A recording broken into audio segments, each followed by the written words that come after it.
32वां सर्ग। ब्रह्मपुत्र कुश के 4 पुत्रों का वर्णन। शोणभद्र तटवर्ती प्रदेश को वसु की भूमि बताना। कुशनाभ की 100 कन्याओं का वायु के प्रकोप से कुब्जा होना। विश्वामित्र कहते हैं, श्री राम पूर्व काल में कुश नाम से प्रसिद्ध एक महा तपस्वी राजा हो गए हैं। वे साक्षात ब्रह्मा जी के पुत्र थे। उनका प्रत्येक व्रत एवं संकल्प बिना किसी क्लेश या कठिनाई के ही पूर्ण होता था। वे धर्म के ज्ञाता, सत्पुरुषों का आदर करने वाले और महान थे। उत्तम कुल में उत्पन्न विदर्भ देश की राजकुमारी उनकी पत्नी थी। उसके गर्भ से उन महात्मा नरेश ने 4 पुत्र उत्पन्न किए जो उन्हीं के समान थे। उनके नाम इस प्रकार हैं: कुशाम्ब, कुशनाभ, असूर्त रजस तथा वसु। ये सब के सब तेजस्वी तथा महान उत्साही थे। राजा कुश ने प्रजा रक्षण रूप क्षत्रिय धर्म के पालन की इच्छा से अपने उन धर्मिष्ठ और सत्यवादी पुत्रों से कहा, पुत्रों, प्रजा का पालन करो, इससे तुम्हें धर्म का पूरा पूरा फल प्राप्त होगा। अपने पिता महाराज कुश की यह बात सुनकर उन चारों लोक शिरोमणि नरश्रेष्ठ राजकुमारों ने उस समय अपने अपने लिए पृथक पृथक नगर निर्माण कराया। महातेजस्वी कुशाम्ब ने कौशाम्बीपुरी बसाई, जिसे आजकल कोसम कहते हैं। धर्मात्मा कुशनाभ ने महोदय नामक नगर का निर्माण कराया। परम बुद्धिमान असूर्थ रजस ने धर्मारण्य नामक एक श्रेष्ठ नगर बसाया तथा राजा वसु ने गिरिव्रज नगर की स्थापना की। महात्मा वसु की यह गिरिव्रज नामक राजधानी वसुमती के नाम से प्रसिद्ध हुई। इसके चारों ओर ये 5 श्रेष्ठ पर्वत सुशोभित होते हैं। यह रमणीय सोन नदी दक्षिण पश्चिम की ओर से बहती हुई मगध देश में आई है। इसीलिए यहाँ सुमागधी नाम से विख्यात हुई है। यह इन 5 श्रेष्ठ पर्वतों के बीच में माला की भांति सुशोभित हो रही है। श्री राम, इस प्रकार मागधी नाम से प्रसिद्ध हुई यह सोन नदी पूर्वोक्त महात्मा वसु से संबंध रखती है।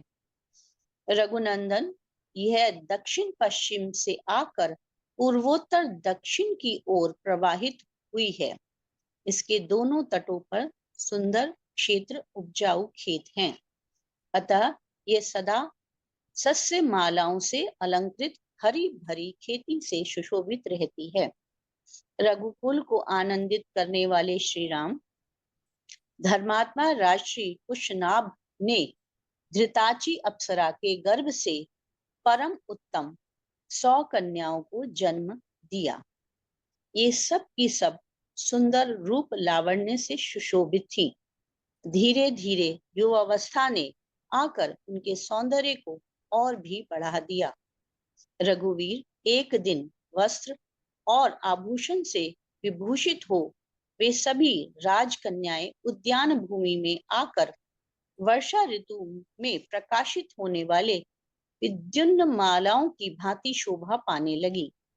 सुंदर अलंकारों से अलंकृत हुई वे अंगनाएं गाती बजाती और नृत्य करती हुई वहां परम आमोद प्रमोद में मग्न हो गईं। उनके सभी अंग बड़े मनोहर थे। इस भूतल पर उनके रूप सौंदर्य की कहीं भी तुलना नहीं थी। उस उद्यान में आकर वे बादलों की ओट में कुछ कुछ छिपी हुई तारिकाओं के समान शोभा पा रही थी। उस समय उत्तम गुणों से संपन्न और रूप और यौवन से सुशोभित उन सब राजकन्याओं को देखकर सर्व स्वरूप वायु देवता ने उनसे इस प्रकार कहा, सुंदरियों, मैं तुम सबको अपनी प्रेयसी के रूप में प्राप्त करना चाहता हूँ। तुम सब मेरी भार्याएं बनोगी। अब मनुष्य भाव का त्याग करो और मुझे अंगीकार करके देवांगनाओं की भांति दीर्घ आयु प्राप्त कर लो। विशेषता मानव शरीर में जवानी कभी स्थिर नहीं रहती, प्रतिक्षण क्षीण होती जाती है। मेरे साथ संबंध हो जाने पर तुम लोग अक्षय यौवन को प्राप्त करके अमर हो जाओगी।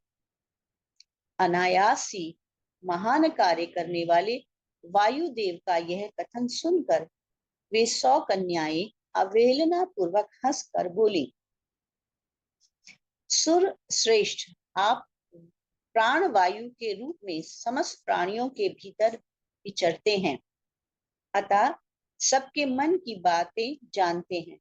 आपको ये मालूम होगा कि हमारे मन में आपके प्रति कोई आकर्षण नहीं है। हम सब बहनें आपके अनुपम प्रभाव को भी जानती हैं, तो भी हमारा आपके प्रति अनुराग नहीं है। ऐसी दशा में यह अनुचित प्रस्ताव करके आप हमारा अपमान किस लिए कर रहे हैं? देव शिरोमणि, हम सब की सब राजश्री कुशनाभ की कन्याएं हैं। देवता होने पर भी आपको शाप दे करके वायु पद से भ्रष्ट कर सकती हैं, किंतु ऐसा करना नहीं चाहती, क्योंकि हम अपने तप को सुरक्षित रखती हैं। दुर्मते, वह समय कभी न आवे जबकि हम अपने सत्यवादी पिता की अवहेलना करके कामवश या अत्यंत अधर्म पूर्वक स्वयं ही वर ढूंढने लगे। हम लोगों पर हमारे पिता का प्रभुत्व है, वे हमारे लिए सर्वश्रेष्ठ देवता हैं। पिताजी हमें जिनके हाथों में दे देंगे वही हमारा पति होगा। उनकी यह बात सुनकर वायुदेव अत्यंत कुपित हो उठे। उन ऐश्वर्यशाली प्रभु ने उनके भीतर प्रविष्ट हो सब अंगों को मोड़कर टेढ़ा कर दिया।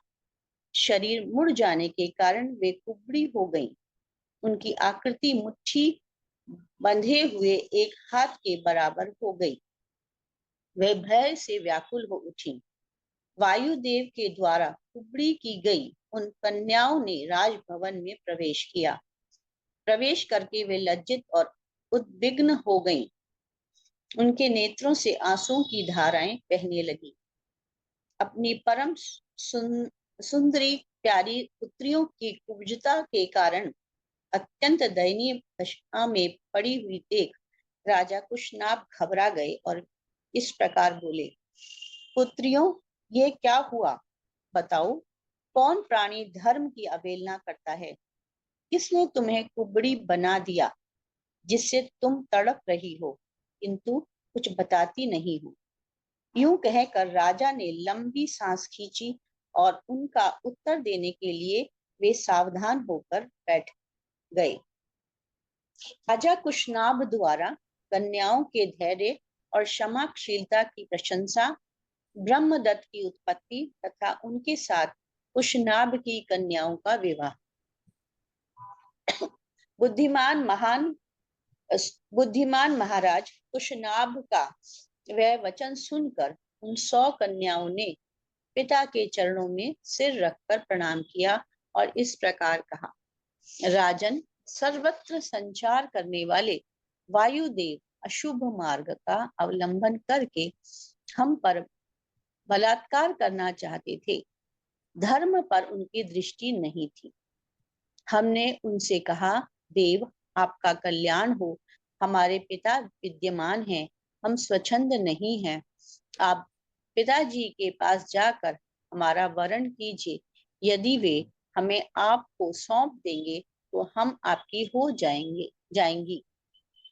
परंतु उनका मन तो पाप में बंधा हुआ था। उन्होंने हमारी बात नहीं मानी। हम सब बहनें ये ही धर्म संगत बात कह रही थी, तो भी उन्होंने हमें गहरी चोट पहुंचाई, बिना अपराध के ही हमें पीड़ा दी। उनकी बात सुनकर परम धर्मात्मा महातेजस्वी राजा ने उन अपनी परम उत्तम 100 कन्याओं को इस प्रकार उत्तर दिया। पुत्रियों, क्षमाशील महापुरुष ही जिसे कर सकते हैं, वही क्षमा तुमने भी की है। यह तुम लोगों के द्वारा महान कार्य संपन्न हुआ है। तुम सब ने एक मत होकर जो मेरे कुल की मर्यादा पर ही दृष्टि रखी है, काम भाव को अपने मन में स्थान नहीं दिया है, यह भी तुमने बहुत बड़ा काम किया है। स्त्री हो या पुरुष, उसके लिए क्षमा ही आभूषण है। पुत्रियों, तुम सब लोगों ने समान रूप से जैसी क्षमा या सहिष्णुता है, वह विशेषता देवताओं के लिए भी दुष्कर ही है। पुत्रियों, क्षमा दान है, क्षमा सत्य है, क्षमा यज्ञ है, क्षमा यश है और क्षमा धर्म है। क्षमा पर ही यह संपूर्ण जगत टिका हुआ है। ककुस्त कुल नंदन श्री राम, देव तुल्य पराक्रमी राजा कुशनाभ ने कन्याओं से ऐसा कहकर उन्हें अंतःपुर में जाने की आज्ञा दे दी, और मंत्रणा के तत्व को जानने वाले उन नरेश ने स्वयं मंत्रियों के साथ बैठकर कन्याओं के विवाह के विषय में विचार आरंभ किया। विचारणीय विषय यह था कि किस देश में, किस समय और किस सुयोग्य वर के साथ उनका विवाह किया जाए। उन्हीं दिनों चूली नाम से प्रसिद्ध एक महातेजस्वी, सदाचारी और ऊर्ध्वरेता नैष्ठिक ब्रह्मचारी मुनि वेदोक्त तप का अनुष्ठान कर रहे थे अथवा ब्रह्म चिंतन रूप तपस्या में संलग्न थे। श्री राम, तुम्हारा भला हो। उस समय एक गंधर्व कुमारी वहां रहकर उन तपस्वी मुनि की उपासना, अनुग्रह की इच्छा से सेवा करती थी। उनका नाम था सोमदा। वह उर्मिला की पुत्री थी। वह प्रतिदिन मुनि को प्रणाम करके उनकी सेवा में लगी रहती थी और धर्म में स्थित रहकर समय समय पर सेवा के लिए उपस्थित होती थी। इससे उसके ऊपर वे गौरवशाली मुनि बहुत संतुष्ट हुए। रघुनंदन, शुभ समय आने पर चूली ने उन गंधर्व कन्या से कहा, शुभे, तुम्हारा कल्याण हो। मैं तुम पर बड़ा संतुष्ट हूँ। बोलो, तुम्हारा कौन सा प्रिय कार्य सिद्ध करूं। मुनि को संतुष्ट जानकर गंधर्व कन्या बहुत प्रसन्न हुई। वह बोलने की कला जानती थी। उसने वाणी के मर्मज्ञ मुनि से मधुर स्वर में इस प्रकार कहा, महर्षि, आप ब्राह्मी संपत्ति ब्रह्म तेज से संपन्न होकर ब्रह्म स्वरूप हो गए हैं। अतएव आप महान तपस्वी हैं। मैं आपसे ब्रह्म ज्ञान और वेदोक्त तप से युक्त धर्मात्मा पुत्र प्राप्त करना चाहती हूँ। मुने, आपका भला हो। मेरे कोई पति नहीं है। मैं ना तो किसी की पत्नी हुई हूँ और ना आगे होंगी। आपकी सेवा में आई हूँ। आप अपने ब्राह्म तेज तपह शक्ति से मुझे पुत्र प्रदान करें। उस गंधर्व कन्या की सेवा से संतुष्ट हुए महर्षि चूली ने उसे परम उत्तम ब्राह्म तप से संपन्न पुत्र प्रदान किया। वह उनके मानसिक संकल्प से प्रकट हुआ मानस पुत्र था। उसका नाम ब्रह्मदत्त हुआ। कुशनाभ के यहाँ जब कन्याओं के विवाह का विचार चल रहा था, उस समय राजा ब्रह्मदत्त उत्तम लक्ष्मी से संपन्न हो काम्पिल्य नामक नगरी में उसी तरह निवास करते थे जैसे स्वर्ग की अमरावतीपुरी में देवराज इंद्र। ककुस्थ कुलभूषण श्री राम तब परम धर्मात्मा राजा कुशनाभ ने ब्रह्मदत्त के साथ अपनी 100 कन्याओं को ब्याह देने का विचार किया। महातेजस्वी भूपाल राजा कुशनाभ ने ब्रह्मदत्त को बुलाकर अत्यंत प्रसन्न चित्त से उन्हें अपनी 100 कन्याएं सौंप दी।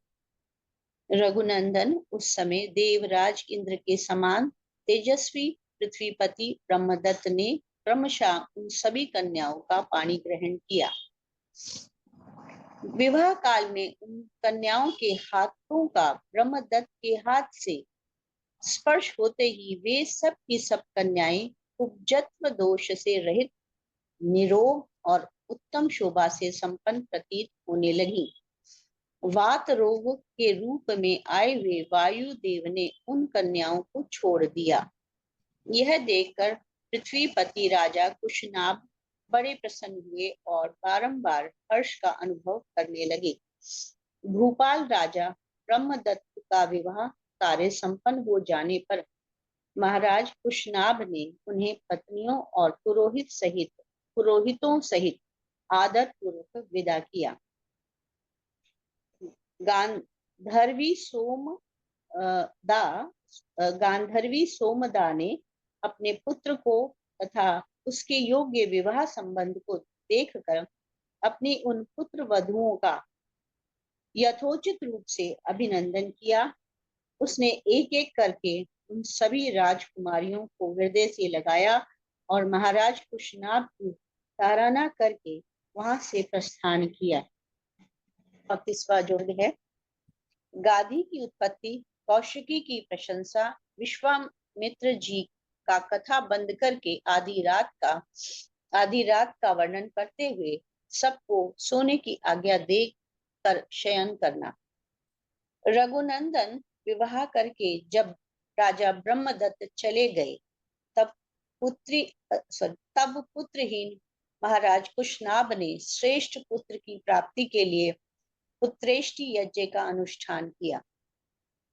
उस यज्ञ के होते समय परम उदार ब्रह्म कुमार महाराज कुश ने भूपाल कुशनाभ से कहा, बेटा, तुम्हें अपने समान ही परम धर्मात्मा पुत्र प्राप्त होगा। तुम गाधी नामक पुत्र प्राप्त करोगे और उसके द्वारा तुम्हें संसार में अक्षय कीर्ति उपलब्ध होगी। श्री राम पृथ्वीपति कुशनाभ से ऐसा कहकर राजश्री कुश आकाश में प्रविष्ट हो सनातन ब्रह्मलोक को चले गए। कुछ काल के पश्चात बुद्धिमान राजा कुशनाभ के यहाँ परम धर्मात्मा गाधी नामक पुत्र का जन्म हुआ। ककुस्थ कुल भूषण रघुनंदन, वे परम धर्मात्मा राज गाधी मेरे पिता थे। मैं कुश के कुल में उत्पन्न होने के कारण कौशिक कहलाता हूँ। राघव मेरे एक ज्येष्ठ बहन भी थी जो उत्तम व्रत का पालन करने वाली थी। उसका नाम सत्यवती था। वह ऋक्षिक मुनि को ब्याही गई थी। मुनि को ब्याही गई थी। अपने पति का अनुसरण करने वाली सत्यवती शरीर सहित स्वर्ग लोक को चली गई थी। वही परम उदार महानदी कौशिकी के रूप में प्रकट होकर इस भूतल पर प्रवाहित होती हैं। मेरी वह बहन जगत के हित के लिए हिमालय का आश्रय लेकर नदी रूप में प्रवाहित हुई। वह पुण्य सलीला दिव्य नदी बड़ी रमणीय है। रघुनंदन, मेरा अपनी बहन कौशिकी के प्रति बहुत स्नेह है, अतः मैं हिमालय के निकट उसी के तट पर नियम पूर्वक बड़े सुख से निवास करता हूँ। पुण्यमयी सत्यवती सत्य धर्म में प्रतिष्ठित है। वे परम सौभाग्यशालिनी पतिव्रता देवी यहाँ सरिताओं में श्रेष्ठ कौशिकी के रूप में विद्यमान है। श्री राम, मैं यज्ञ संबंधी नियम की सिद्धि के लिए ही अपनी बहन का सानिध्य छोड़कर सिद्धाश्रम बक्सर में आया था। आज उसका नाम शायद बक्सर के पास है ये स्थान, इसलिए ऐसा सिद्धाश्रम के साथ ब्रैकेट में बक्सर लिखा हुआ है, में आया था। अब तुम्हारे तेज से मुझे वह सिद्धि प्राप्त हो गई है। महाबाहु श्री राम, तुमने मुझसे जो पूछा था उसके उत्तर में मैंने तुम्हें सोनभद्र तटवर्ती देश का परिचय देते हुए वह अपनी तथा अपने कुल की उत्पत्ति बताई है। ककुस्थ मेरे कथा कहते कहते आधी रात बीत गई। अब थोड़ी देर नींद ले लो, तुम्हारा कल्याण हो। मैं चाहता हूं कि अधिक जागरण के कारण अपनी यात्रा में विघ्न न पड़े। सारे वृक्ष निष्कंप जान पड़ते हैं, इनका एक पत्ता भी नहीं हिलता है।